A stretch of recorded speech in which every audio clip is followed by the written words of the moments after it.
rely on Ramjack Foundation Repair. You're watching News 12 on your side. From the station that's on your side, this is News 12 at 6 o'clock. With just days to go, the nail-biting race to save Garden City Rescue Mission continues. And if you're going out tonight, don't get caught in the rain. Riley says there's a chance for storms all across our area. But first tonight, even fighting through grief, one family says the motto, Savon Strong, lives on. You know, it hurts, but we can smile on the inside. It's been almost 2 weeks now since the drowning that took the life of that 16-year-old Savon Small. These family photos paint part of the picture. Family says the Academy of Richmond County student athlete was strong. He was intelligent and funny. And for the first time tonight, his family is speaking about how they're trying to move forward. Our Nick Veland joins us in the newsroom. You were able to sit down with them. What are they feeling, Nick? Yeah, well, ever since Labor Day, they've been just taking this loss one day at a time. I just miss my baby. Moving on hasn't been easy. I can't explain it. 1 minute it's numb, because I don't want to believe it. The next minute it's hurt. But I feel like I'm dreaming. Savon's mom will forever remember Labor Day. I said, God, just don't let my baby stay out there, please. Just bring his body up. And that's when they told me they found him. And I saw him. And he was lifeless. She's choosing now to remember how he lived. Today is the tomorrow you were so worried about yesterday. Keep going. For me to see that quote, you know, this is that tomorrow that I was worried about. And in that, he's telling me, keep going, Ma. And that's what I'm doing. During this time, a community that they've only been a part of for a year has made sure that they aren't alone. It hurts, but we can smile on the inside knowing that, you know, that our little king has impacted, looks like the world now, you know. His number 43 will be in the end zone all season, as his football team at ARC dedicates their season to Small. They continue to see and feel Savon with them every day, like at the balloon release when the rainy day turned dry, allowing for a sunset with a rainbow over the end zone. And that rainbow appeared and disappeared within a few minutes. It's like him saying, hey. It's like he was saying, hey, I'm here. And his parents are looking to continue his legacy with looking to make a nonprofit called Small Steps so that every kid can learn about how Savon lived, which was doing whatever it takes to make your dreams come true. Such a wonderful legacy. And have they scheduled services yet to lay him to rest? Yeah, they have. Savon will be laid to rest in Augusta on September 16th, and the family will also have a memorial in St. Petersburg, Florida, excuse me.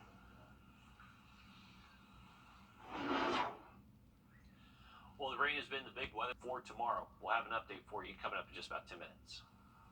There is a race against time to save the Garden City Rescue Mission. They are thousands away from meeting their goal, but they only have 3 days left to raise money to save the shelter. They need the money to buy the building they use right now after its previous owner died. So how can he help? Our Sydney Hood is live with the answer. There's a hotline number you can call. That number is 888-682-0485. You can call and make your donation to help rescue this place that's rescued so many. Like the train nearby, this place is chugging along. We're going to stay right here. This is where opportunity awaits. God's always seen value in it. And the value of what he's done here and the souls and the lives of people that have come through, this is where God wants us to continue. To keep the mission going. A lot of these people that are here with us right now, they won't survive on the streets. So they're asking for your help. We'll work with the Garden City Rescue Mission to make sure that folks have emergency sheltering options and then access to wraparound services so that they can be able to get to a better quality of life. Or perhaps a second chance at life. Anything that you can do to chip in to help an organization that has helped so many people over the last few decades, I urge you to do so because it's necessary. Hear for yourself why it's necessary. We've been here 22 years, And if you have to put all these people on the streets that we house, it's just going to compile to the problems. But with a strong faith, this too shall pass. We've got a lot of vision, a lot of dream. There's a big need in the city, and we've always wanted to build this ministry and expand it. To own the property is going to be the key to that. And for them to do so, it's going to take them $80,000 more to help them reach their goal of $495,000. Now, tomorrow night out here at the rescue mission, they're going to be hosting a live share-a-thon from 5 to 9. You can call during those hours, or you can actually call right now to that hotline number. Again, that number is 888-682-0485. Really incredible how much money they've been able to raise. It really speaks to how people view their mission. But the plan going forward, if they make that goal, and we're certain they're going to, what's the plan?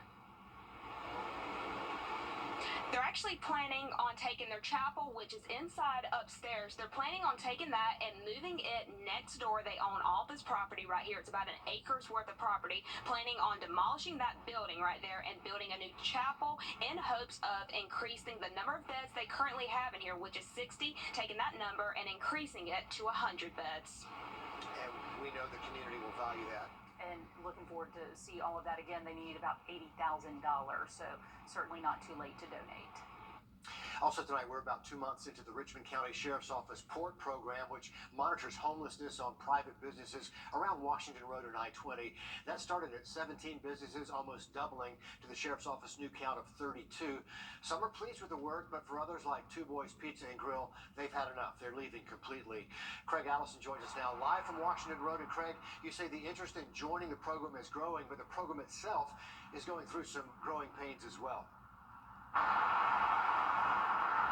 That's right, y'all. So despite the fact that they're keeping tabs on these businesses that are joining the program, the Sheriff's Office still isn't tracking any data on where it's going. Now, they say that this is going into an effort because it's a new program and they have to keep those tabs, and they're trying to grow it into something where they can expand this to a further effort. It's new. We're excited about it, and we're hoping that this is kind of a long-term program that helps us deal with a current problem. A program the Sheriff's Office and some businesses here say is making a difference. So then why isn't there any data to back it up? The data that we're seeing right now is brand new data. Our intel unit will be working strongly to compile that data as time goes on. And by data, we mean how many people have they arrested so far? How many have been referred to accountability court? But they say an arrest should be a last resort. We're kind of a mecca for the homeless. There are a lot of resources here. There's a lot of outreach that's going on here in Augusta, and the network out there gets that message out to the homeless people, and not only here but other cities.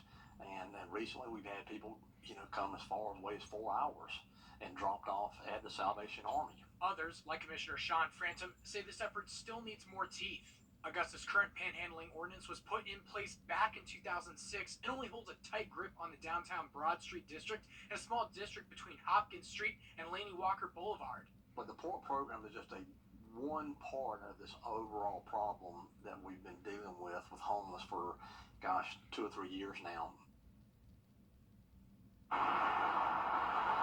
And in exactly 1 week, the Sheriff's Office, the Marshal's Office, the Homeless Task Force, and more are all coming together to talk about a new panhandling ordinance that mirrors Columbia County's, something that gives officers more expansive where they can manage homelessness activities while not arresting their way to a solution. In Augusta, Craig Allison, on your side. I know a lot of homeowners and business owners are watching all that very carefully. Craig, we're going to keep you updated when that ordinance meeting happens. Thanks for the update there.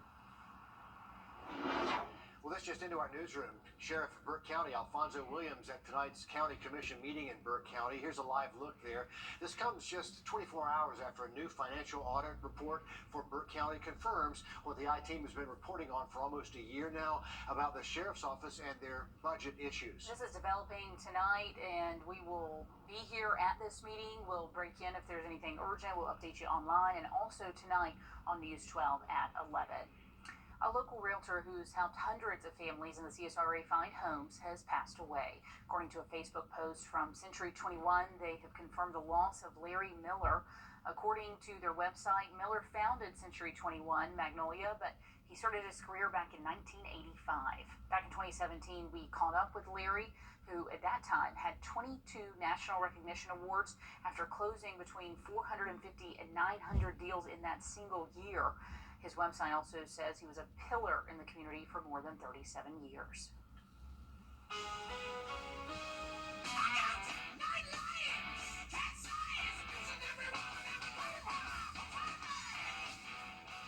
You would think this beloved pet dragon has 9 lives after his wild adventures. Next at 6 o'clock, we're going to talk to Lenny's mom, who says he's back. And we are continuing to track some storms on our First Alert Radar Network, and that will continue tomorrow, but that nice air is on the horizon. We'll have a look at the full forecast just after the break.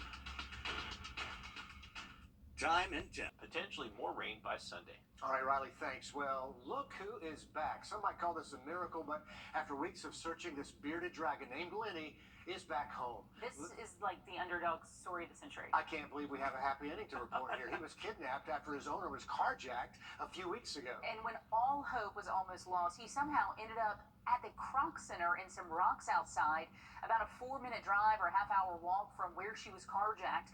Our Hallie Turner spoke to his owner about their reunion. Guess who's back in town? I have my baby back, though. I have my baby back. After 26 days out on the street, Lenny the reptile tells me there's no place like some good cricket in the shoulder.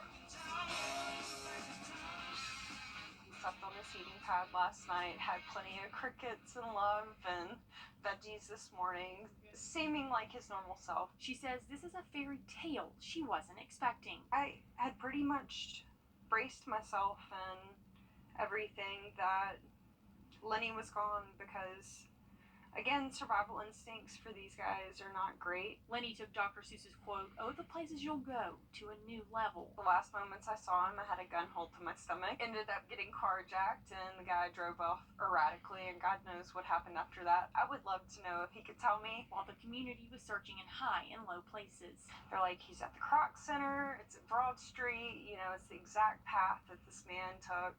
This maybe really could be Lenny's. She was carjacked at the Dollar General on Washington Road. Lenny was found here at the Croc Center, 1.5 miles away. It was absolute ugly tears. Like, I just grabbed him and held him, and poor baby, he was so cold. It was love at first accent. Man, this is my mate.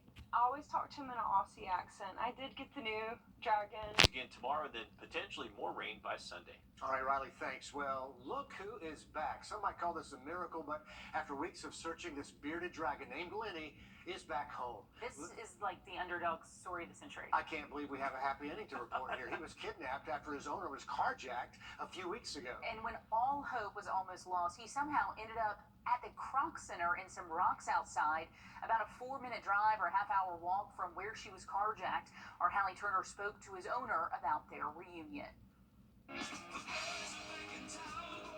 Guess who's back in town? I have my baby back, though. I have my baby back.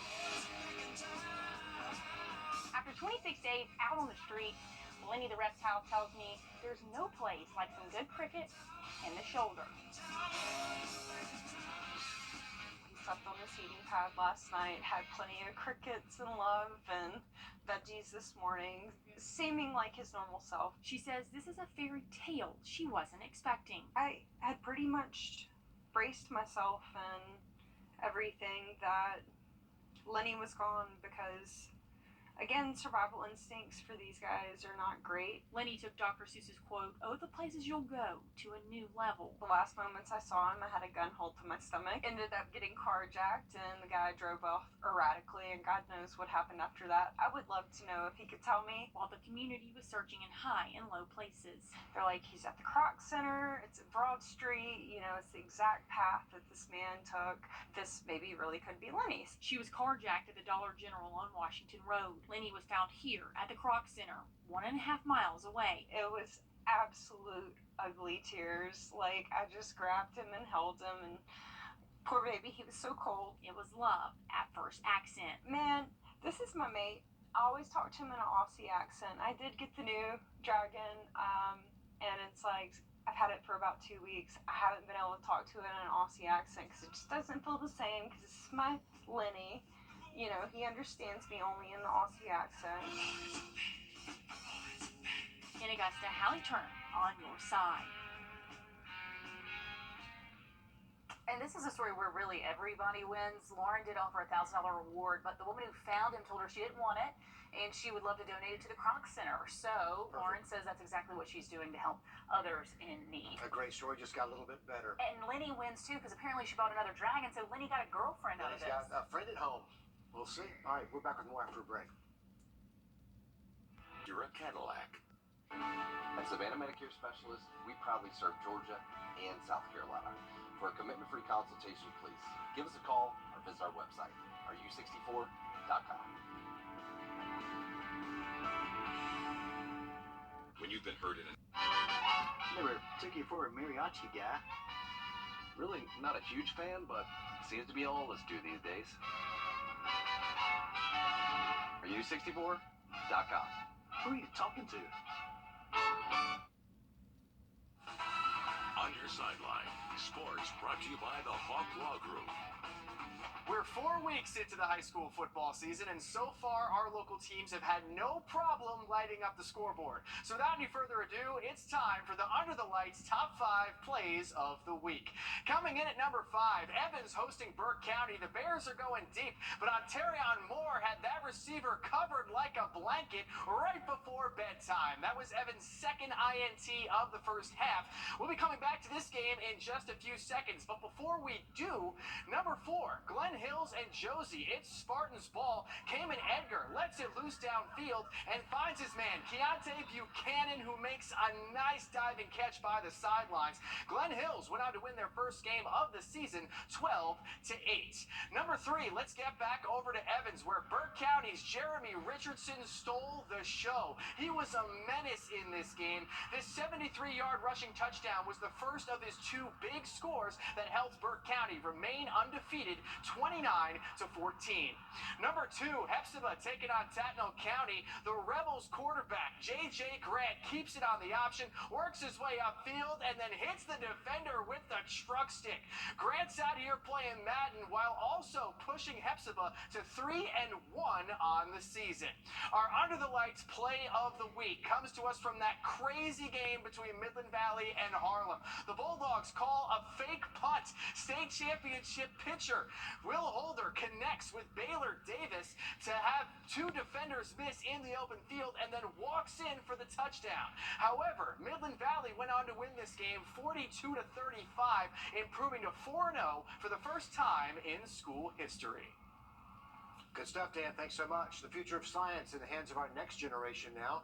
Today, for the first time, the Georgia Cyber Center Innovation and Training Center held STEM Fest for high schools all across the river region. Taylor Martin talked to the program director about how they plan to help these students get ready for a future in STEM.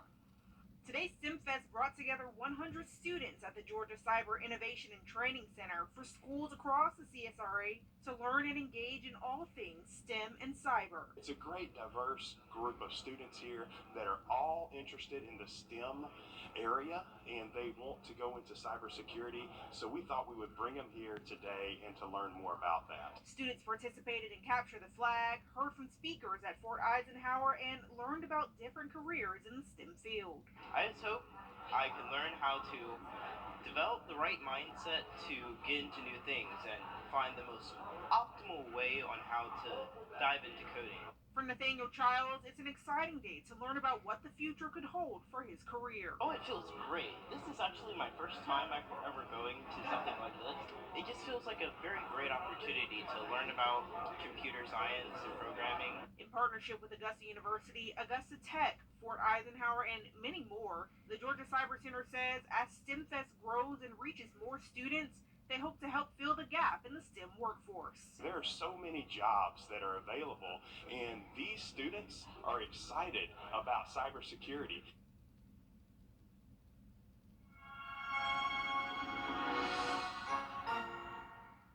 Touchdown! Visit Milton. Whether you're a farmer, hunter, contractor, or weekend warrior, North Augusta Customs is your authority in trucking accessories. From hitches to step bars, toolboxes to tonneau covers, leather interiors, or window tinting, North Augusta Customs is committed to being your go-to shop.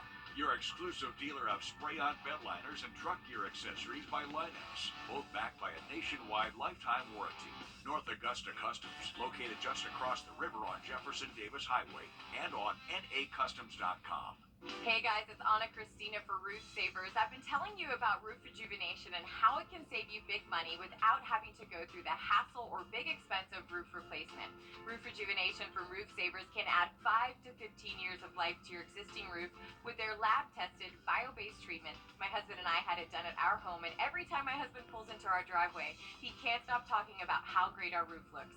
Listen to what Ryan says about roof rejuvenation, along with some of our other happy customers. This product can save you a ton of money. As you can see the before and afters, and it is plain as day. This was simple. It's a win-win for everybody. I would estimate we saved probably around $8,500 from the total cost of replacing our roof to rejuvenate it. And I know we've extended it by at least 5 years, the useful life. Yeah, we were deciding whether or not to replace our roof and what we needed to do. The guys came out and explained it, and we decided to try it, and it's been incredible. It's been 2 years now, and a roof we would have had to replace, now we're able to extend that life, and we're looking at doing more ministry because we were able to save money. Call today for a free roof inspection to see if your roof qualifies for roof rejuvenation. Add 5 to 15 years of life to your existing roof without the big expense of roof replacement. Roof Savers. Save your roof, save your money. You can check us out online at myroofsavers.com.